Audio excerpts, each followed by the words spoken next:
ಇನ್ನು ಕಾಂಗ್ರೆಸ್ನಲ್ಲಿ ಸಿಎಂ ಕುರ್ಚಿ, ಅಧ್ಯಕ್ಷ ಸ್ಥಾನ, ನಾಯಕತ್ವದ ಫೈಟ್ ಈಗ ಜೋರಾಗಿ ನಡೀತಾ ಇದೆ. ನಿನ್ನೆ ರಾತ್ರಿ ಸಚಿವ ಜಾರಕಿಹೊಳಿ ಅವರನ್ನ ಡಿಕೆ ಸುರೇಶ್ ಅವರು ಭೇಟಿಯಾದರು.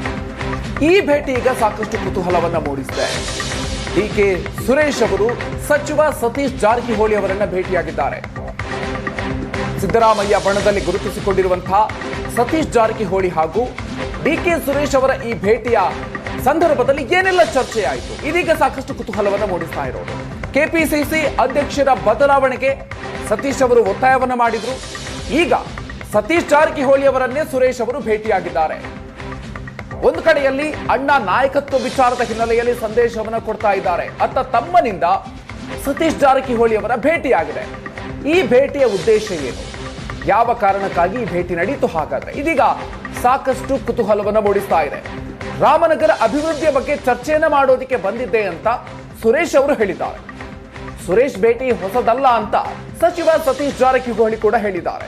ಎಲ್ಲರೂ ಕೂಡ ಒಗ್ಗಟ್ಟಾಗಿ ಇದ್ದೀವಿ, ಒಟ್ಟಾಗಿದ್ದೀವಿ, ಕೆಲಸವನ್ನ ಮಾಡ್ತೀವಿ ಅಂತ ಸಚಿವರು ಈ ಸಂದರ್ಭದಲ್ಲಿ ಈ ಭೇಟಿಯ ವಿಚಾರಕ್ಕೆ ಸಂಬಂಧಪಟ್ಟಂತೆ ಸ್ಪಷ್ಟನೆಯನ್ನ ಕೊಟ್ಟಿದ್ದಾರೆ. ಸಾಕಷ್ಟು ಬೆಳವಣಿಗೆಗಳು ಕಾಂಗ್ರೆಸ್ನಲ್ಲಿ ನಡೀತಾ ಇದೆ. ಒಂದ್ ಕಡೆಯಲ್ಲಿ ಡಿಕೆ ಶಿವಕುಮಾರ್ ಅವರು ಸ್ವತಃ ತಾವೇ ಈಗ ಅಖಾಡಕ್ಕೆ ಇಳಿದು ತಮ್ಮದೇ ಆಗಿರುವಂತಹ ಶೈಲಿಯಲ್ಲಿ ರಣತಂತ್ರಗಳನ್ನ ಹೆಣಿತಾ ಇದ್ದಾರೆ. ಈ ಸಂದರ್ಭದಲ್ಲಿ ಸಿದ್ದರಾಮಯ್ಯನವರ ಬಣದಲ್ಲೇ ಗುರುತಿಸಿಕೊಂಡಿರುವಂತಹ ಸತೀಶ್ ಜಾರಕಿಹೊಳಿ ಅವರನ್ನ ಅವರ ಸೋದರ ಡಿಕೆ ಸುರೇಶ್ ಅವರು ಭೇಟಿಯಾಗಿರೋದು ಬಹಳಷ್ಟು ಇಂಟ್ರೆಸ್ಟಿಂಗ್ ಆಗಿದೆ. ಏನು ವಿಶೇಷ ಭೇಟಿ ಇಲ್ಲ, ಹೇಳಿದ್ರಲ್ಲ, ಅವರೇ ಹೇಳಿದ್ರಲ್ಲ, ವಿಶೇಷ ಏನಿಲ್ಲ. ಯಾಕಂದ್ರೆ ನಾವು ಸಚಿವರಿದ್ದೀರಿ, ಎಲ್ಲ ಮಂತ್ರಿಗಳು, ಶಾಸಕರು ಬರ್ತಾನೆ ಇರ್ತಾರೆ ಅವರ ಕಾನ್ಸ್ಟಿಟ್ಯೂನ್ಸಿ ಡೆವಲಪ್ಮೆಂಟಿಗೆ ಬಂದರೆ. ಮತ್ತು ಇದೇನು ಹೊಸದಲ್ಲ, ಡಿ ಕೆ ಸುರೇಶ್ ಅವ್ರು ಬರೋದು ಸುಮಾರು ಸಾರಿ ಬಂದಿದ್ದಾರೆ, ಮುಂದೆ ಕೂಡ ಬರ್ತಾ ಇರ್ತಾರೆ.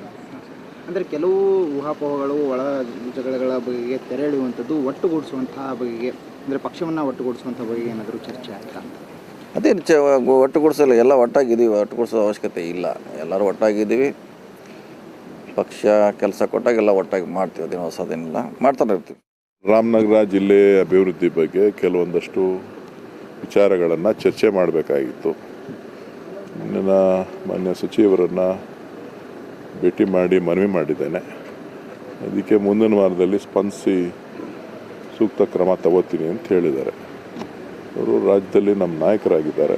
ಸೊ ಹಾಗಾಗಿ ಅವರ ಭೇಟಿ ಅವಾಗ ಮಾಡ್ತಾ ಇರ್ತೀನಿ, ನನಗೇನು ಹೊಸದೇನಲ್ಲ. ಸೊ ಅದಕ್ಕೆ ವಿಶೇಷ ಅರ್ಥನೂ ಕೂಡ ಅವಶ್ಯಕತೆ ಇಲ್ಲ. ಸರ್, ಪಕ್ಷವನ್ನು ಒಂದು ಒಟ್ಟುಗೂಡಿಸುವಂಥದ್ದು, ಗಟ್ಟಿಗೊಳಿಸುವಂಥದ್ರ ಬಗ್ಗೆ ಏನಾದರೂ ಚರ್ಚೆ ಆಯಿತಾ?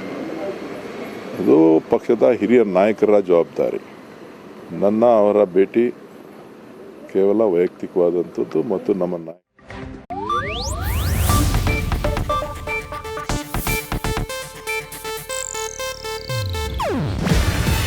ಇದು ಏಷ್ಯಾನೆಟ್ ನ್ಯೂಸ್ ನೆಟ್ವರ್ಕ್ ಪ್ರಸ್ತುತಿ. ನೀವು ನೋಡ್ತಿದ್ದೀರಾ ಏಷ್ಯಾನೆಟ್ ಸುವರ್ಣ ನ್ಯೂಸ್.